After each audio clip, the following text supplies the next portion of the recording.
সুপ্রিয় শিক্ষার্থী, আজকে ক্লাস 7-এর 62 পেজের ফ্রম এ রেলওয়ে ক্যারিজ গল্প কবিতার কিছু ওয়ার্ড নিয়ে আমরা আলোচনা করব।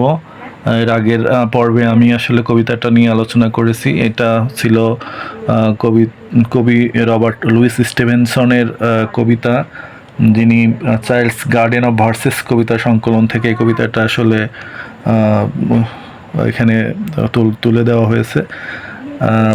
ক্লাস 7-এর শিক্ষার্থীদের জন্য আরও সহজ করার জন্য আমি এখানে যে ওয়ার্ডগুলো আছে এটার মিনিং সহ এটা বাংলা আমি করে দিব। কবিতাটায় এখানে বিতে বলা হয়েছে যে রেড দ্য পোয়েম সাইলেন্টলি, খুব নীরবে পড়তে বলছে কবিতাটা, and match the words with their meanings, এবং এটার সাথে ম্যাচ করতে বলতেছে। তাহলে আমরা ম্যাচ করব কিভাবে?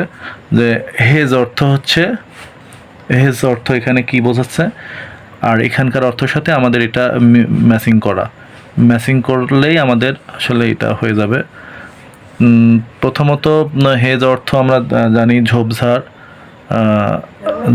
ঝোপঝাড়। ডিস অর্থ হচ্ছে নালা, আমরা এটা একটু লিখে নিলে তাইলে আমাদের পরে বুঝতে সুবিধা। চার্জ হচ্ছে আক্রমণ। উইঙ্ক অর্থ চোখের পলকে। স্টিং জিন হচ্ছে গেথে তোলা বা দড়ি, তন্তু, গাথা, বিভিন্ন রকম ওয়ার্ড হতে পারে।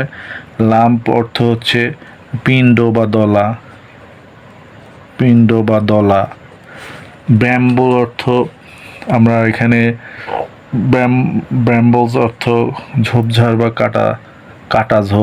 কাটাযুক্ত ঝোপ, যে কোনো একটা ইউজ করতে পারবো। কাটা ঝোপ। ট্যাম্প অর্থ ভব ঘুরে। গ্লিমস অর্থ ঝলকে বা পলকে। এখানে আমাদেরকে বলতেছে red the poem silently and match the words with their meanings, এবং এটার সাথে ম্যাচ করতে বলতেছে। তো হেজ অর্থ ঝোপঝাড়, আমরা এখানে অ্যাটাক ও রাশ ইউজ করতে পারি। তারপরে আমরা this, a single made quickly by closing and opening an eye, আসলে এটার সাথে আমাদের কোনটা মিলবে সেটা আমাদের এখানে বোঝাতে হবে। ওকে, আমাদের এই পাশের সাথে যেহেতু এই পাশের ম্যাচিং করতে হবে, তাহলে আমরা হেজ অর্থ ঝোপঝাড়, তাহলে আমরা a row of bushes or small trees, মানে ঝোপঝাড় এবং ছোট বাঁশের একটা হচ্ছে সারি, তাহলে আমরা এক দিতে পারি এটা। ডিস অর্থ নালা যদি দিই তাহলে এ ক্যানাল অর ড্রেইন আমরা দিতে পারবো।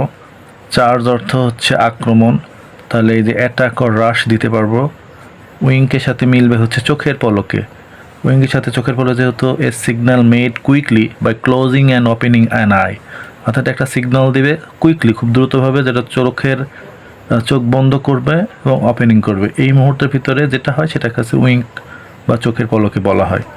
স্ট্রিঞ্জিং হচ্ছে দড়ি বা হ্যাঙ্গিং, যেটাকে ঝুলে থাকা বলে, সেই হ্যাঙ্গিং অর্থ আমরা পাস এটার সাথে অ্যাডজাস্ট করতে পারি। লাম্পের সাথে দিতে পারবো হচ্ছে দলা বা পিণ্ড, আমরা এটাকে করতে পারি এইটা মুভ হ্যাভিলি এ লং। ব্র্যাম্বল হচ্ছে কাটা ঝোপ, সেটা হচ্ছে আমরা এখানে করতে পারি কাটা ঝোপ, কোনটা দিতে পারি, এই প্রিকলি বুশ, কাটা ঝোপ, এটা দিতে পারবো। ট্যাম্প অর্থ ভুবে ঘরে, তাহলে হোমলেস অ্যান্ড জবলেস পারসন। আর গ্লিমস অর্থ ঝলকে বা পলকে, তাহলে আমাদের বাকি থাকবে হচ্ছে a look at something for a very short time. Okay, আমাদের বি নম্বর আইটেম করা শেষ। সুপ্রিয় শিক্ষার্থী, যদি কোনো প্রশ্ন থাকে তাহলে কমেন্টে আপনি জানাতে পারবেন। এটা যদি কোনো রকমের ডাউট থাকে আমাকে জানাতে পারবেন। ধন্যবাদ সুপ্রিয় দর্শক, শিক্ষার্থীবৃন্দরা, আজকের মতন কবিতার ম্যাচিং পর্বটা শেষ করছি। আসসালামু আলাইকুম।